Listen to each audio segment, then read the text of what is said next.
전문가들은 트럼프가 재무장관으로 임명할 가능성이 높다고 보는 이유로 블랙록이 세계 최대의 자산 운용사이며 그가 트럼프의 첫 임기 동안 조언을 제공한 점들을 들었습니다. 재무장관 임명은 비트코인과 암호화폐 친화적 정책에 더 큰 지원을 의미할 수 있다라고 전망했습니다.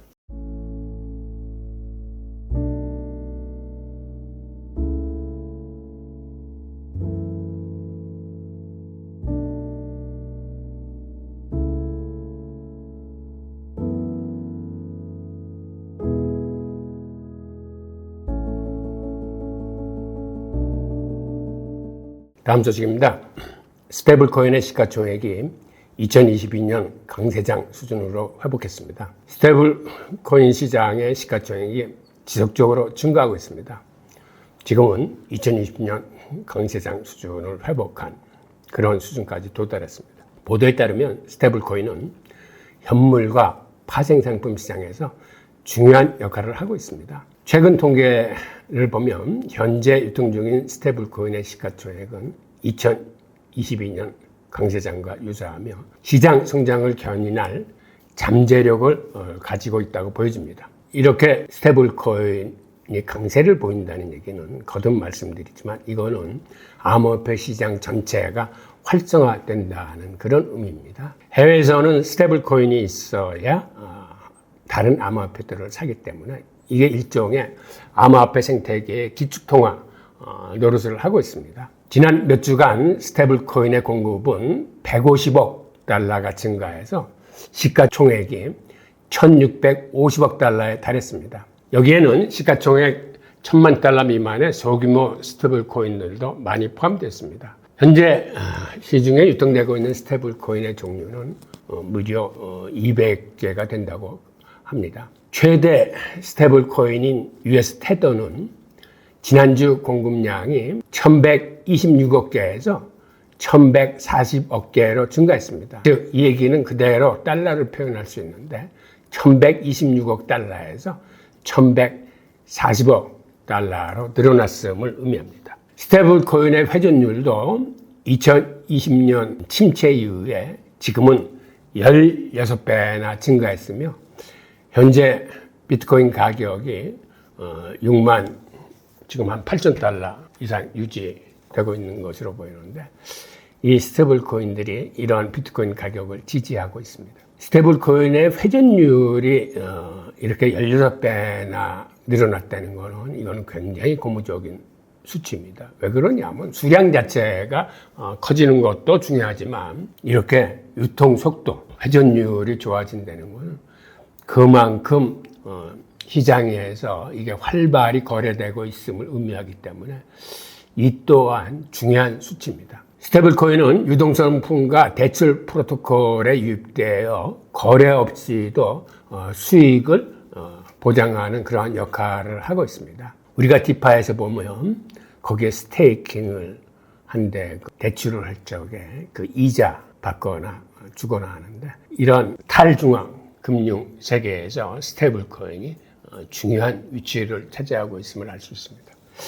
지난 몇 년간 탈중앙 금융 시스템이 등장하면서 스테이블코인은 차익거래, 담보, 유동성 풀에 활용되고 있습니다. 스테이블코인은 이익을 잠시 보존하는 데 사용되지만 일부 사용자는 장기 저장 수단으로서는 신뢰하지 않는 그런 경향도 있습니다. 최근에는 수익형 스테이블코인이 많이 등장하고 있습니다.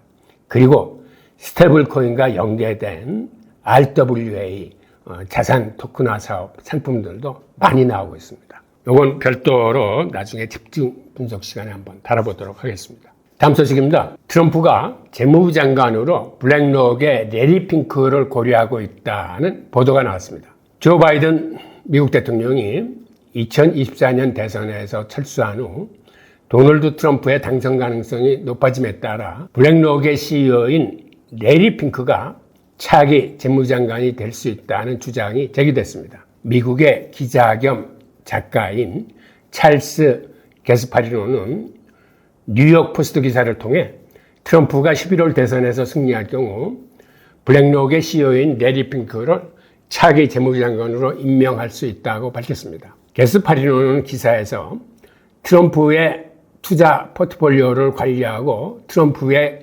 경제적 견해에 계속 영향을 미치고 있는 인물로 레리 핑크를 지목했습니다. 레리 핑크는 트럼프의 비즈니스 자문위원회에도 참여한 바가 있습니다. 트럼프는 재무장관 후보로 공개적으로는 JP모건 체이스 은행의 CEO인 제이미 다이먼을 고려하고 있다라고 보도했지만 게스파리노는 레리 핑크가 깊은 시장 지식과 중도적인 정치 성향 때문에 주요 선택지로 남아있다라고 말했습니다. 트럼프가 왜 레리 핑크 대신 제이미 다이먼을 재무장관으로 지명할 가능성이 있는지에 대해 게스파리노는 다이먼은 재무장관 제안을 받더라도 그 직책을 맡지 않을 것이라며 이 경우 트럼프가 노라는 말을 듣는 것을 싫어하기 때문에 다른 옵션을 고려하게 될 것이라고 설명했습니다. 2017년 트럼프가 제이미 다이먼을 포함한 CEO 그룹을 백악관에 초대했을 때 그는 즉시 레리 핑크에게 전화를 걸었습니다. 트럼프는 당시 레리 핑크에 대해 레리가 나를 위해 훌륭한 일을 해줬다. 나는 큰 수익을 얻었다고 말하며 그의 실력을 인정했습니다. 전문가들은 트럼프가 재무장관으로 레리 핑크를 임명할 가능성이 높다고 보는 이유로 블랙록이 세계 최대의 자산 운용사이며 그가 트럼프의 첫 임기 동안 조언을 제공한 점들을 들었습니다. 특히 전문가들은 레리 핑크의 재무장관 임명은 비트코인과 암호화폐 친화적 정책에 더 큰 지원을 의미할 수 있다라고 전망했습니다. 다음 소식입니다. AT&T 토큰이 일주일간 45% 급등했습니다. 그리고 헬리움 모바일 가입자가 10만 명을 돌파했습니다. 헬리움 네트워크의 AT&T 토큰이 무선 전화 서비스 헬리움 모바일의 사용자 증가에 힘입어서 암호화폐 시장 전반을 크게 웃도는 상승세를 보였습니다. AT&T 가격이 7일 동안 45% 급등해서 $5에 도달했는데 이는 상위 100개 코인 중에서 두 번째 높은 상승률을 기록한 것입니다. 첫 번째 상승률은 민코인인 도구 햇이 차지했고 같은 기간 시간총액 중 최대 암호화폐인 비트코인은 7% 올랐습니다. 헬리움 네트워크는 사물 인터넷을 위한 탈중앙화 블록체인 네트워크로 핫스팟이라는 작은 장치를 통해 기기 간 데이터 통신과 공유를 가능하게 하는 그런 시스템입니다. 이러한 핫스팟은 무선 게이트웨이 역할을 하며 네트워크 커버리지를 제공하고 연결성을 검증한 대가로 AT&T 토큰을 보상으로 제공하고 있습니다. 여러분들 데핀이라는 테마를 들어보셨죠? 이게 바로 데핀이라는 테마인데 원래 이렇게 통신 산업은 거대한 장치 산업입니다. 그래서 많은 투자 자본이 필요한데 이렇게 개인의 장비를 활용해서 하면 거대한 장치 자본이 아니고 개인들의 장치를 공유해서 같은 효과를 내는 이러한 사업 테마 유형을 데핀이라고 부르는데 헬리움이 바로 대표적인 데핀의 사업의 하나입니다. 즉 헬리움이라는 건 개인들이 이 핫스팟이라는 작은 장치를 사서 달면은 그걸 가지고 통신산업의 중간 기지 역할을 하는 피어투피어로 핫스팟을 통해서 통신이 이어지기 때문에 이는 작은 돈으로 그리고 개인 간의 협력 사업으로 통신 산업과 같은 거대한 장치 사업도 할 수 있다는 대표적인 사물 인터넷을 위한 탈중앙 블록체인 네트워크 사업입니다. 이렇게 헬리움 모바일은 핫스팟에 연결하여 데이터를 공유하고 통신 및 추적을 가능하게 하며 기존의 중앙 집중식 셀룰러 네트워크나 와이파이 네트워크에 의존하지 않고 별도로 통신 생태계를 만들 수 있습니다. 이달 초 헬리움 모바일 가입자 수는 10만 명을 돌파했으며 이는 1년 만에 300배 이상 증가한 수치입니다. 이렇게 무서운 속도로 데핀 테마의 사업들이 크고 있습니다. 헬리움 모바일의 로드맵 진전 보고서에 따르면 주요 미국 통신사들과 데이터를 헬리움 네트워크로 전송하는 파일럿 프로그램이 공개됐습니다. 델파이 벤처스 창립장 톰 쇼네이 주니어는 헬리움이 블록체인 기술로 실제 문제를 해결하는 강력한 사례라고 언급했습니다. 그들의 5G는 가속력 인터넷을 재판매함으로써 소비자에게 더 나은 가격을 제공하고 있다면서 이는 이동통신사가 직접 계약하는 모바일 요금보다 훨씬 저렴한 모바일 가격을 제공한다라고 밝혔습니다. 가정용 인터넷 서비스는 매월 $50 내지 $100의 비용이 들지만 이를 여러 사용자에게 각각 $20의 헬리움 요금제로 재판매할 수 있다는 겁니다. 즉 기존의 인터넷 서비스는 $50 내지 $100가 들지만 이렇게 헬리움 네트워크를 활용하면 $20에 활용할 수 있다는 얘기입니다. 그러다 보니 이미 10만 명 이상의 사용자를 보유했고 이게 1년 만에 300배나 증가한 거기 때문에 앞으로의 성장세에도 주목할 만한 그러한 코인입니다. 20일 오전 AT&T는 가격이 $5.03로 $5를 돌파했으며 이건 전날 대비 한 7% 오른 금액입니다. 일주일 전과 비교하면 45.2%나 상승한 그런 가격입니다. 다음 소식입니다.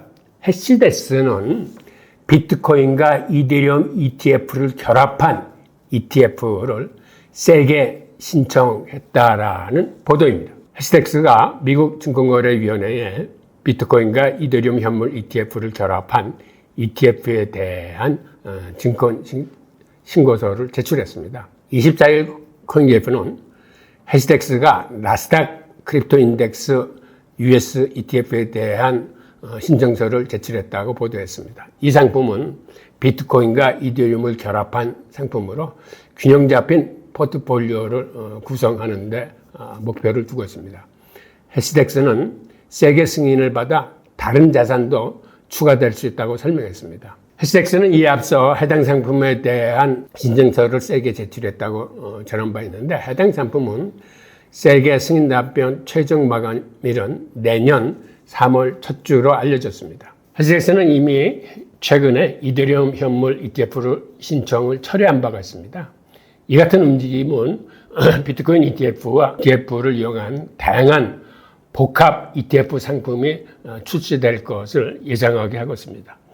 이런 식으로 앞으로는 상품과 상품을 결합한 여러 종류의 상품이 등장할 것으로 보여집니다. 다음 소식입니다. 이더리움 현물 유출이 빠르면 내주 중반에 종료될 수 있다는 그런 보도가 나왔습니다. 지난주에 출시된 미국의 이더리움 현물 ETF에서 자금이 빠져나가고 있지만 빠르면 금주 중 순유출 추세가 종료될 가능성이 있다고 분석됐습니다. 이더리움 현물 ETF는 지난 23일 출시한 이후 3일간 자그마치 1억 7,910만 달러의 순유출을 기록했습니다. 블랙록과 피델리티 등 다른 ETF로의 순유입이 이루어졌지만 그레이스케일 이더리움 트러스트에서 이 기간 동안에 11억 5,720만 달러가 빠져나가서 이러한 순유출을 기록한 것입니다. 신탁상품에서 이번에 ETF로 전환된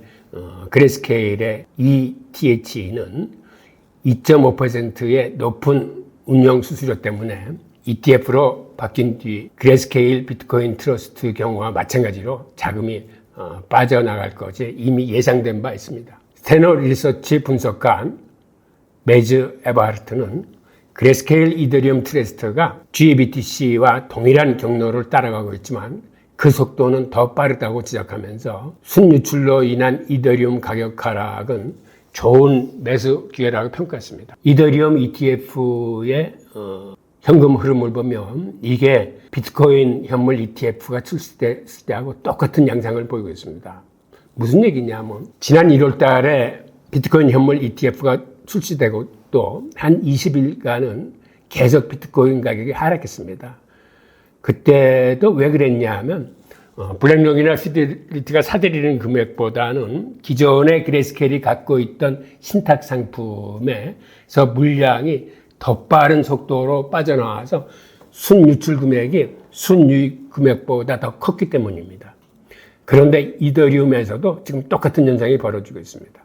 그런데 이게 비트코인 때보다도 더 빠른 속도로 지금 매도량이 나오고 있기 때문에 이게 그렇게 오래 갈 것 같지 않다. 아마 다음 주 정도 되면은 이런 대량 매도세는 많이 둔화될 것으로 보여서 비트코인과 같은 길을 걸어가는, 즉 처음 한 20일 동안은 약세를 보이겠지만 그 위에는 비트코인처럼 강세로 치솟을 수 있다라는 의미에서 지금 이렇게 쌀 때 매수에 좋은 기회라는 그러한 이야기입니다. 이런 추세가 지속되면 그레이스케일의 이더리움 비트코인 현물 ETF로부터 자금 유출하는 지난 1월에 비트코인 펀드에 비해 훨씬 빨리, 아마도 빠르면 내주 중반 끝날 가능성이 있다라고 분석 기사가 나왔습니다. 에버하르트는 그 이후 이더리움 현물 ETF는 지난 며칠간 목격된 것처럼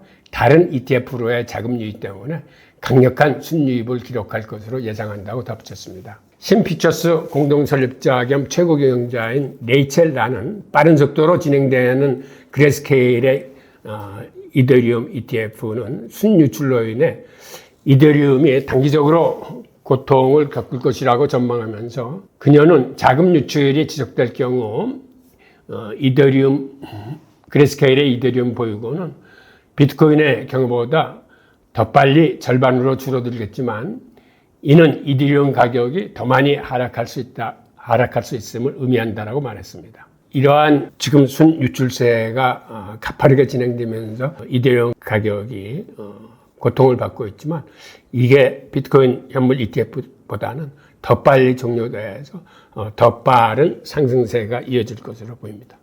다음 소식입니다. 미국 미시간주 퇴직연금 시스템이 비트코인 현물 ETF에 투자를 했습니다. 미국 미시간주가 위스콘신주에 이어서 비트코인 투자를 시작했다고 외신들이 보도를 했습니다. 미시간주 퇴직연금 시스템이 아크21 쉐어즈의 비트코인 현물 ETF를 통해 660만 달러를 투자했습니다. 이는 미시간 연금기금 자산관리 총액 1,439억 달러 중에 0.004%에 해당하는 아주 미미한 금액이지만 일단 투자를 시작했다는 점이 중요하다고 보여집니다. 미시간주 퇴직연금 시스템은 비트코인을 보유한 연금기금 중 하나가 됐는데 이에 앞서서 위스콘신주 투자위원회는 블랙록의 비트코인 현물 ETF에 9,900만 달러를 투자한 바 있는데 지금은 금액이 늘어 1억 6,400만 달러를 투자하고 있습니다. 미시간주는 이러한 위스콘주에 이어서 두 번째로 주 연금을 비트코인 현물 ETF에 투자한 주가 됐는데 앞으로는 위스콘신이나 미시간주에 뒤따라서 많은 주들이 비트코인 현물 ETF를 그들의 포트폴리오에 담을 것으로 보여집니다.